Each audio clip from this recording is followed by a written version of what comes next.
കുറച്ചു നാളുകളായി അങ്ങനെ ഗവർണർ സർക്കാർ പോരെന്ന് നാം കണ്ടിട്ടില്ല. ഇപ്പോൾ ഇതാ വീണ്ടും ഉണ്ടായിരിക്കുകയാണ്. അതിന് കാരണഭൂതനായി മാറിയിരിക്കുന്നത് നമ്മുടെ കാരണഭൂതനല്ല, അത് മറ്റൊരു കാരണഭൂതനായ ശിവൻകുട്ടിയാണ്. ശിവൻകുട്ടിക്കെതിരെയാണ് ഇപ്പോൾ ഗവർണർ നമ്മുടെ യഥാർത്ഥ കാരണഭൂതന് വേണ്ടി കത്തെഴുതിയിരിക്കുന്നത്. ഇനി എങ്ങോട്ടായിരിക്കും ഈ ഇത്തരം പ്രശ്നങ്ങൾ പോയി അവസാനിക്കുക? CPM വളരെ കൃത്യമായി ചില അജണ്ടകൾ സെറ്റ് ചെയ്താണ് ഈ വിഷയത്തിൽ ഇടപെടുന്നത്. കാരണം നമുക്കറിയാം, ഈ ഗവർണർ അടിമുടി RSS ആളാണ്.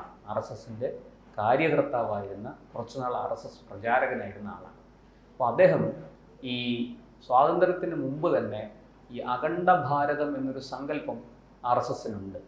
അതായത് ഇന്ന് ഭാരതത്തിൽ നിന്ന് വെട്ടിമുറിക്കപ്പെട്ട പല രാഷ്ട്രങ്ങൾ, ബംഗ്ലാദേശുണ്ട്, പാകിസ്ഥാനുണ്ട്, അഫ്ഗാനിസ്ഥാനുണ്ട്, ഇതൊക്കെ ഒരു കാലത്ത് ഭാരതത്തിൻ്റെ ഭാഗമായിരുന്നതാണ്. ബർമ്മ, ഭൂട്ടാൻ, നേപ്പാൾ, ശ്രീലങ്ക ഒക്കെ ഭാരതവുമായിട്ട് ചേർന്ന് കിടന്ന, അല്ലെങ്കിൽ ഈ അഖണ്ഡ ഭാരതം എന്ന് പറയുന്ന സങ്കല്പത്തിലുള്ളതായിരുന്നു.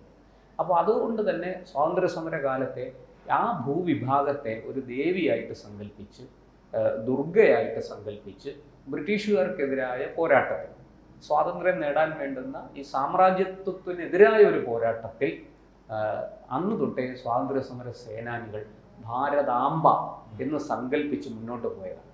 അപ്പോൾ സ്വാഭാവികമായിട്ടും അന്നത്തെ കോൺഗ്രസിൻ്റെ, ഞാൻ പറയുന്നത് ഇത് 19-ാം നൂറ്റാണ്ടിൻ്റെ അവസാനം, അതായത് 1800കളുടെ അവസാനത്തിൽ ബങ്കിം ചന്ദ്ര ചാറ്റർജിയെ പോലെയുള്ള, ലാലാ ലജ്പത് റായിയെ പോലെയുള്ള, സ്വാമി ശ്രദ്ധാനന്ദനെ പോലെയുള്ള അങ്ങനത്തെ നിരവധി ആൾക്കാർ അവർ രൂപകൽപ്പന ചെയ്ത ഒരു സ്വാതന്ത്ര്യ പോരാട്ടമുണ്ട്.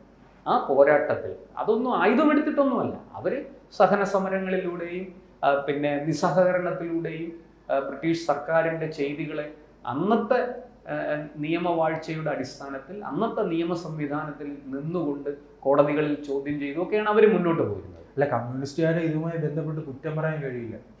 കോൺഗ്രസ് ആയാലും BJP ആയാലും ദേശീയത ഉയർത്തി ഭാരത് മാതാ കി ജയ് എന്ന് വിളിക്കുമ്പോൾ ഇവരുടെ സിന്ദാബാദ്, വിപ്ലവം മുഴങ്ങട്ടെ എന്നാണ് വിളിക്കുന്നത്.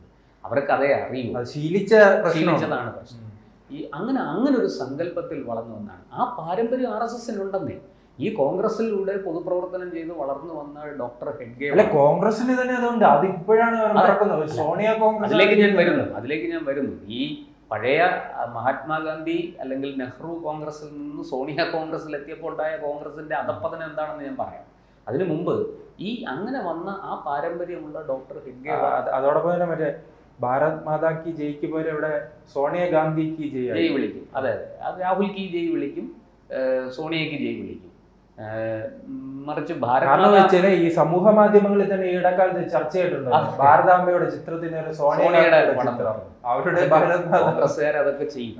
അപ്പോൾ അങ്ങനെ വന്ന ആ പാരമ്പര്യമുള്ള RSSലെ ഒരു കാര്യകർത്താവായിരുന്ന ആള് ഗവർണർ തീർച്ചയായിട്ടും ഭാരതാംബയുടെ പടം അദ്ദേഹം വെക്കും. അദ്ദേഹം ആരെയും നിർബന്ധിച്ചില്ല അതിൽ പുഷ്പാർച്ചന ചെയ്യണമെന്നോ അതിനെ തൊഴണമെന്നോ ഒന്നും അദ്ദേഹം നിർബന്ധിച്ചില്ല. അതവിടെ ഇരുന്നോട്ടെ. ഒരു ചടങ്ങിൻ്റെ, അതും സ്വകാര്യ ചടങ്ങാണ്, ഇത് സർക്കാർ ചടങ്ങല്ല. ഗവർണർ പങ്കെടുക്കുന്നത് കൊണ്ട് അതിനകത്ത് ദേശീയ ഗാനവും മറ്റ് പ്രോട്ടോക്കോളുകളെല്ലാം പാലിക്കണം. ഇപ്പോൾ ഗവർണർ പങ്കെടുക്കുന്നത് കൊണ്ട് സ്വകാര്യ ചടങ്ങിൽ ഒരു ചിത്രം വയ്ക്കാൻ പാടില്ല എന്ന് പറയുന്നതിന് എന്ത് അടിസ്ഥാനമാണുള്ളത്?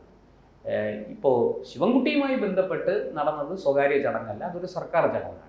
അതിൽ ഗവർണർ ഭാരതാംബയുടെ പടം വെച്ചു. അതിനകത്ത് പൂവിടാൻ ശിവൻകുട്ടിയോട് പറഞ്ഞില്ല, ആരോടും പറഞ്ഞില്ല. നിങ്ങൾക്ക് ഇഷ്ടമുണ്ടെങ്കിൽ ഇടാം, ഇഷ്ടമില്ലെങ്കിൽ നിങ്ങൾ ഇടണ്ട.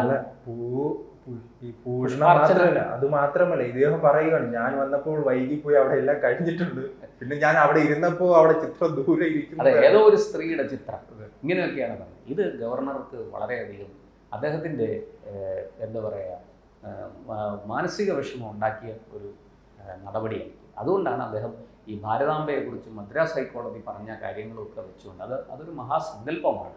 അതിന് സ്വാതന്ത്ര്യ സമര കാലം തൊട്ടേ ഉള്ളൊരു സങ്കല്പമാണ്. അതിനും പ്രാചീനമാണ്. അത് സ്വാതന്ത്ര്യ സമരത്തിൽ ഇങ്ങനെ ഒന്നും ഉള്ളത് കൊണ്ടാണല്ലോ സ്വാതന്ത്ര്യ സമരത്തിലേക്ക് അത് കടന്നു വന്നത്. അപ്പോൾ അത് വളരെ പണ്ട് തൊട്ടേ. എന്തായാലും ഗവർണർ ഭാഗ്യമുണ്ട്. കാരണം പഴയ ശിവൻകുട്ടിയായിരുന്നെങ്കിൽ അവിടെ മുഴുവൻ വയസ്സിന്റെ പുറത്ത് മേശപ്പുറത്തൊക്കെ കയറി മറ്റേ നിലവിളക്കൊക്കെ എടുത്ത് എറിഞ്ഞേ. അല്ല, അത്രയൊന്നും സംഭവിച്ചില്ല. അല്ല, അങ്ങനെ ചെയ്തെങ്കിൽ ഒരു പക്ഷേ രാജ്ഭവനിലെ സെക്യൂരിറ്റിയുടെ പിന്നെ കൈക്കരുത്ത് എന്താണെന്ന് അദ്ദേഹത്തിന് മനസ്സിലാക്കേണ്ടി വന്നേനെ. അവരെല്ലാം കൂടെ പിടിച്ചു കൂട്ടി എവിടെയെങ്കിലും കൊണ്ട് ഇടും എന്നുള്ളതാണ് അതിനകത്ത് സംഭവിക്കാൻ സാധ്യതയുള്ള കാര്യം. കാരണം ഇദ്ദേഹം വല്ല ഇതിനൊക്കെ പുറത്ത് കയറി മറിഞ്ഞു വീണ് വല്ല അപകടവും സംഭവിച്ച എന്ത് ചെയ്യും? അപ്പോൾ അദ്ദേഹത്തിൻ്റെ രക്ഷയ്ക്ക് വേണ്ടി അങ്ങനെയൊക്കെ ചെയ്യേണ്ടി വരും. എന്തായാലും അറിയിക്കട്ടെ.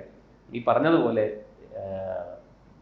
ഭാരതാംബയെ പൂജിക്കുക, അതിനെ മാനിക്കുക, അതിൽ പുഷ്പാർച്ചന നടത്തുക, അതൊക്കെ ദേശീയ ബോധമുള്ളവർക്കേ പറ്റും. ഇവിടെ CPM അങ്ങനൊരു ദേശീയ ബോധമില്ല. 1. 2, അവർക്കിപ്പോൾ ഈ ലോക്സഭാ തെരഞ്ഞെടുപ്പിലും അതിനുശേഷം നടന്ന നിലമ്പൂർ ഉപതെരഞ്ഞെടുപ്പിലും അവരുടെ കൈവശം അവർക്ക് കിട്ടിക്കൊണ്ടിരുന്ന മുസ്ലിം വോട്ടുകൾ ചോർന്നു പോയിട്ടുണ്ട്. ആ മുസ്ലിം വോട്ടുകൾ തിരിച്ചു പിടിക്കണം.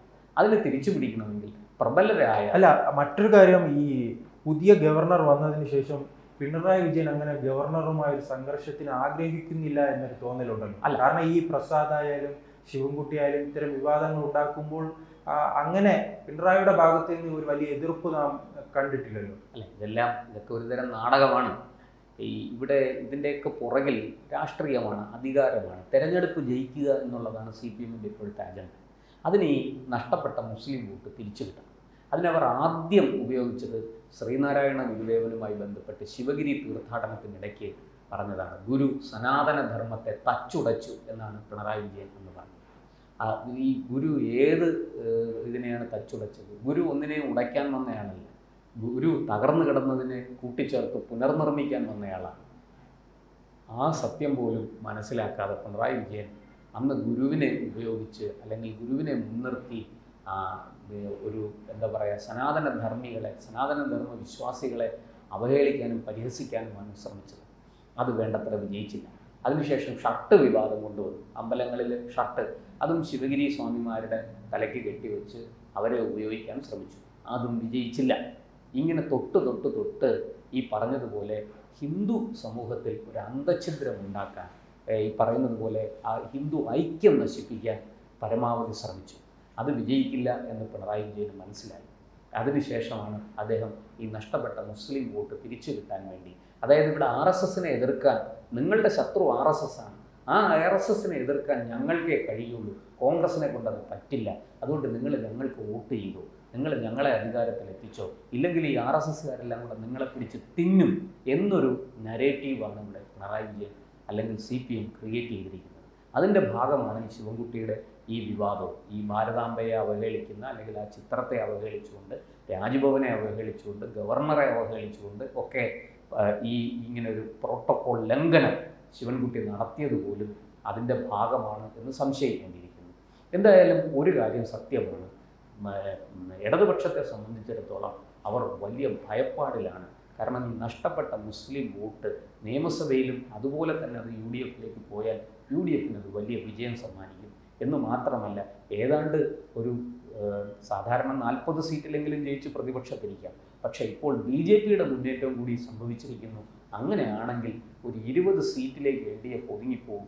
പണ്ട് അടിയന്തരാവസ്ഥയ്ക്ക് മുമ്പ് കെ കരുണാകരൻ 9 സീറ്റുമായിട്ട് കോൺഗ്രസ് പ്രതിപക്ഷത്തിരുന്നൊരു ചരിത്രമുണ്ട്. അതുപോലെ സംഭവിക്കുമോ എന്ന് പിണറായി വിജയൻ ഭയപ്പെടുന്നുണ്ട്, CPM ഭയപ്പെടുന്നുണ്ട്. അതുകൊണ്ടാണ് അവർ ഇത്തരം വിവാദങ്ങളൊക്കെ ഉണ്ടാക്കുന്നത്. അല്ലാതെ അവർക്ക് ഇതിനോട് മറ്റ് ഭാരതാംബയോടോ അല്ലെങ്കിൽ ഇതിനോട് ഒരു ചിത്രത്തിനോടൊന്നും പ്രത്യേകിച്ച് അവർക്കൊരു വിരോധം തോന്നേണ്ട കാര്യമൊന്നുമില്ല. അടിസ്ഥാനപരമായിട്ട് ഭാരതം എന്ന ഐക്യഭൂമിയെ അവർ ഇഷ്ടപ്പെടുന്നില്ല. ഭാരതത്തെ പല കഷ്ണങ്ങളായിട്ട് വെട്ടിമുറിക്കണം എന്ന ചിന്ത അത് സ്വാതന്ത്ര്യ സമര കാലത്തെ അവർക്കുള്ളതാണ്. സ്വാതന്ത്ര്യം കിട്ടിയപ്പോഴും അവരത് ആവശ്യപ്പെട്ടതാണ്. 2ആയിട്ടല്ല, 3ആയിട്ടല്ല ഇന്ത്യയെ വെട്ടിമുറിക്കേണ്ടത്, 16ആയിട്ടാണ് എന്ന് പറഞ്ഞ കൂട്ടരാണ് കമ്മ്യൂണിസ്റ്റുകാർ. അതുകൊണ്ട് തന്നെ അവരുടെ ഈ പാരമ്പര്യ വിരോധം അല്ലെങ്കിൽ ഈ പറഞ്ഞ ഈ ഭാരതത്തിൻ്റെ പാരമ്പര്യത്തിനോടുള്ള അവരുടെ വെറുപ്പ് ഒക്കെ എല്ലാവർക്കും അറിയുന്നതാണ്. അങ്ങനെ വെറുത്താണ് കനൽക്ക് തരിയായി കൊച്ചു കേരളത്തിൽ മാത്രം ഒതുങ്ങിയിരിക്കുന്നത്. മറ്റൊരു സ്ഥലത്തും ഇപ്പോൾ ഇതിന് യാതൊരു വേരോട്ടവുമില്ല, ഒരു സ്ഥലത്തും ഇതിന് പച്ച പിടിക്കാനും പോകുന്നില്ല. അതൊക്കെ ശാശ്വതമായ ഒരു നാശം അവർക്ക് സംഭവിച്ചിരിക്കുന്നു. ഇനി അതിൽ നിന്നൊരു ഉയർത്തെഴുന്നേൽപ്പ് അവർക്കുണ്ടാകും എന്ന് തോന്നുന്നില്ല. പക്ഷേ കേരളത്തിൽ അങ്ങനെയല്ല. എങ്ങനെയെങ്കിലും പ്രബുദ്ധരായ 100% സാക്ഷരതയുള്ള ആൾക്കാരാണല്ലോ കേരളത്തിൽ. ആ 100% സാക്ഷരതയുള്ള മനുഷ്യരെ എങ്ങനെയും പറ്റിക്കാം, എന്തു പറഞ്ഞും പറ്റിക്കാം. അതിനു വേണ്ടുന്ന ഒരു ഉപാധിയായിട്ട് ഈ ഭാരതാംബയെ കാണുന്നു. അവർ ഈ വിവാദം ഉണ്ടാക്കുന്നു. അത് മുമ്പ് പലപ്പോഴും അവർ ഇത്തരം കാർഡുകൾ ഇറക്കി കളിച്ചിട്ടുണ്ട്. തനി വർഗീയ കാർഡാണ് ഈ ഇറക്കിയിരിക്കുന്നത് എന്ന് നിസ്സംശയം പറയും. കൂടുതൽ വാർത്തകളും വിശേഷങ്ങളും നിങ്ങളിലേക്ക് എത്താൻ ABC മലയാളം സബ്സ്ക്രൈബ് ചെയ്യുക, ബെൽ ബട്ടണും അമർത്തുക.